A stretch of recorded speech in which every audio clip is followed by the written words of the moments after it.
हम एक किसान को काम के एक लंबे दिन के बाद खलिहान में आराम करते हुए देखते हैं। रात हो चुकी है जब किसान को अचानक दूर से अजीब आवाजें आती सुनाई देती हैं। इसलिए वह उस क्षेत्र की जांच करने का निर्णय लेता है।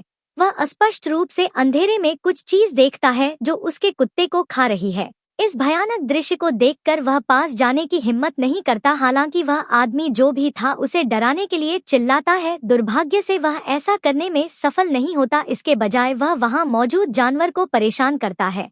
प्राणी कांटेदार तार को खींचता है और किसान का पैर लोहे की तारों द्वारा फंस जाता है, जिससे उसे अत्यधिक दर्द होता है। दर्द को सहन करने के बाद वह खुद को तार से मुक्त करता है और फिर कठिनाई के साथ आगे बढ़ता है, लेकिन दुर्भाग्य से एक बड़ा प्राणी पहले से ही उसके पीछे था।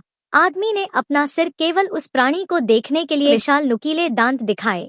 दुर्भाग्यपूर्ण किसान को निर्दयतापूर्वक अंधेरे में खींच लिया गया और कुछ ही क्षणों हवा में दर्दनाक चीखें गूंज रही थी। हन्ना खतरे में पूरी तरह से अनजान थी और उसने रयान पर कोई ध्यान नहीं दिया, यह सोचकर कि वह उसे डराने के लिए मजाक कर रहा है। पहले तो उसने सोचा कि रयान शरारत कर रहा है, लेकिन जैसे ही उसने सुना उसे एहसास हुआ कि कुछ गड़बड़ है। हन्ना ने सावधानी से तंबू खोला और रयान के क्षतविक्षत शरीर को देखा। इस भयानक दृश्य को देखकर हन्ना बेकाबू होकर चीखने लगी और उसे नहीं पता था कि क्या करना है। अचानक उस जीव ने युवती के तंबू पर हमला किया और उसे मार डाला।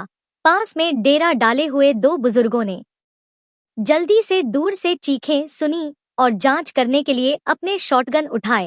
केन ने एक विशाल सुअर को देखा और सोचा कि उसने बहुत अधिक शराब पी ली है, क्योंकि उसने कभी इतना बड़ा जानवर नहीं देखा था। इसलिए केन ने शॉटगन को ब्लू को देखने के लिए दिया, लेकिन ब्लू भी 0.00 किलो वजनी भयभीत ब्लू ने जल्दी से ट्रिगर खींच दिया, लेकिन खराब दृष्टि के कारण वह सुअर को मारने से चूक गया।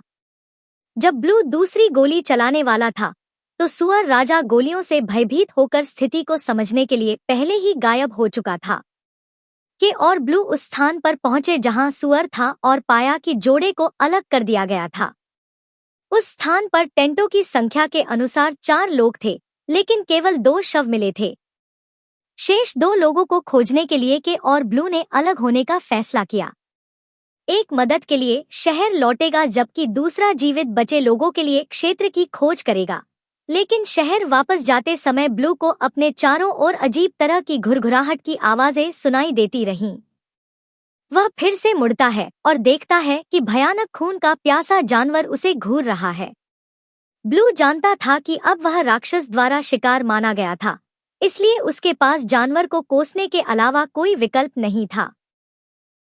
शोर का पीछा किया लेकिन कुछ नहीं देखा। जब वह पीछे मुड़ा तो उसने पाया कि उसकी प्रेमिका को उस प्राणी ने घायल कर दिया था जो पहले से ही वहां मौजूद था। भयानक दांतों ने उसके मुंह को छेद दिया था और जानवर ने युवती के मृत शरीर को कुचल दिया और फिर लकवाग्रस्त व्यक्ति अगला शिकार बना। केन अभी भी लापता जोड़े की तलाश कर रहा है, हमले के दृश्य पर पहुंचता है, लेकिन दुर्भाग्य से पीड़ितों को मृत पाता है। अजीब बात यह है कि उन्हें खाया नहीं गया था। केन को आश्चर्य की उम्मीद नहीं थी, हालांकि कभी भी टस राक्षस सुअर अचानक प्रकट होता है और उस पर हमला करता है। आदमी पूरी तरह से गुस्से में है। वह फिर प्राणी से लड़ने के लिए तैयार एक चाकू निकालता है। राक्षस अपने विशाल मुंह को खोलता है जो अभी भी अपने पीड़ितों के खून से भरा हुआ है और एक खतरनाक घुरघुराहट के साथ केन को भी खा लिया जाता है। अगले दिन हम बर्डी नामक एक आदमी को खेत से ज्यादा दूर नहीं देखते हैं जहां प्राणी वापस नहीं आया है। डेबी चिंतित हो जाती है कि उसके साथ कुछ हुआ होगा। वह अपने पति ब्रूस को अपने होने वाले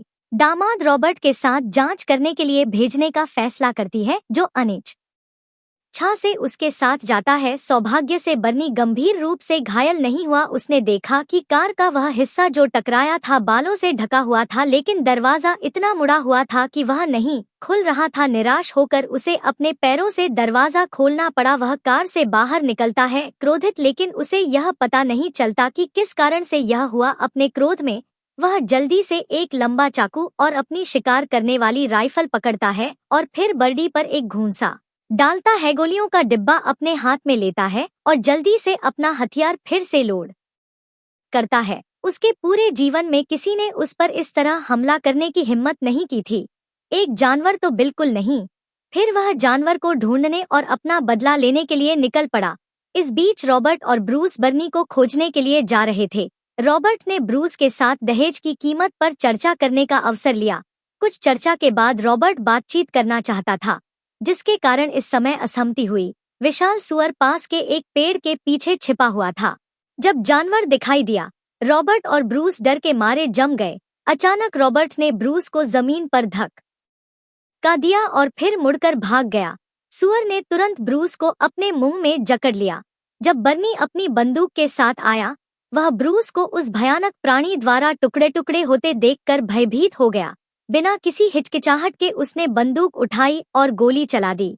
हालांकि राजा बोर अपनी मोटी खाल के साथ सदमे में कुछ बार दहाड़ा और फिर दूर से दृश्य से भाग। पता नहीं क्या हुआ था। उसने जल्दी से रॉबर्ट से पूछा कि ब्रूस वापस क्यों नहीं आया। रॉबर्ट ने तब कहा कि ब्रूस को एक राक्षसी सुअर ने मारकर खा लिया था। परिवार ने सोचा कि रॉबर्ट मजाक कर रहा है, लेकिन अगले ही पल वे डर गए। पलक झपकते ही उस जीव ने रॉबर्ट को खा लिया और उसे मौत के घाट उतार दिया। एला को यह स्वीकार करना मुश्किल लगा और वह दर्द से रोते हुए जमीन पर गिर पड़ी। इस समय एला के चाचा बर्नी जल्दी से आ गए। स्थिति गंभीर थी, इसलिए उन्होंने अपने भतीजे बार्ट को बंदूक थमा दी और फिर एला को पकड़ लिया और विपरीत दिशा में भाग गए। परिवार पहले से ही भयभीत था। बर्नी को चिंता थी कि राक्षस सुअर अचानक वापस आ सकता है। उन्हें नदी के पार दूसरी तरफ खेत में ले गए, लेकिन वाहन की मदद के बिना वे रात होने तक खेत नहीं छोड़ सकते थे। परिवार भयभीत और बहुत डरा हुआ। अचानक उस प्राणी ने जोर से घुरघुराहट की,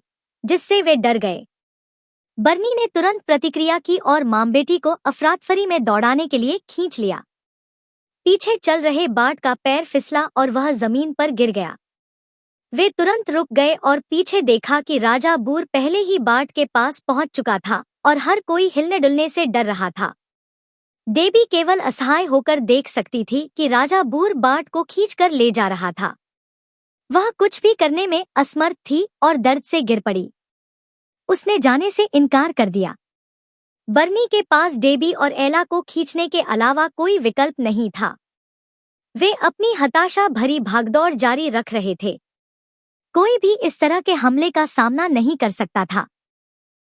यह क्रूर हमला प्राणी का था, इसलिए उनके पास अपनी जान बचाने के लिए भागते रहने के अलावा कोई चारा नहीं था। कुछ क्षण बाद उन्हें आखिरकार एक जीर्ण केबिन मिला जहां वे कुछ देर के लिए छिप सकते थे। एक बार अंदर जाने के बाद बर्नी ने जल्दी से लकड़ी का दरवाजा बंद कर दिया। इस समय डेबी और एला गिरने के कगार पर थे। यह देख बर्नी धीरे से अपनी बहन को सांत्वना देने के लिए उसके पास गया, लेकिन डेबी ने अपने बेटे की मौत के लिए बर्नी को दोषी ठहराया।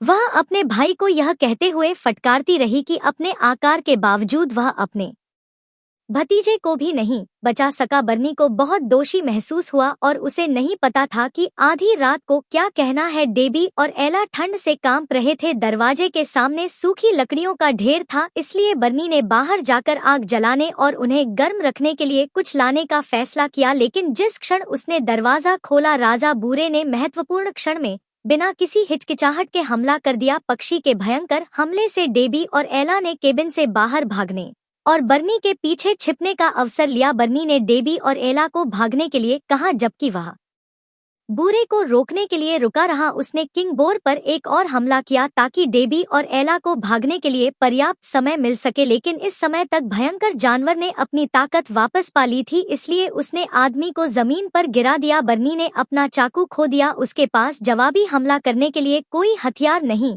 बचा। क्रोधित बर्नी ने राक्षस को मुक्का मारा, लेकिन दुर्भाग्य से वह उस प्रतिद्वंद्वी का मुकाबला नहीं कर सका और उसके तीखे दांतों से घायल हो गया। किंग बूरे ने फिर बर्नी को छोटे केबिन के सामने फेंक दिया और उसे जमीन पर गिरा दिया और बार बार उस पर हमला किया। अंततः अपनी पूरी ताकत का इस्तेमाल करते हुए बर्नी किसी तरह से छूटने और खड़ा होने में कामयाब रहा। उसने जल्दी से पास की वस्तुओं को पकड़ लिया और जवाबी हमला प्राणी के एक और हमले से बचने के लिए भूखी डेबी और एला ने अपने चारों ओर आग जला ली। उम्मीद थी कि अगर जानवर दिखाई दिया तो वे उसे रोक सकें।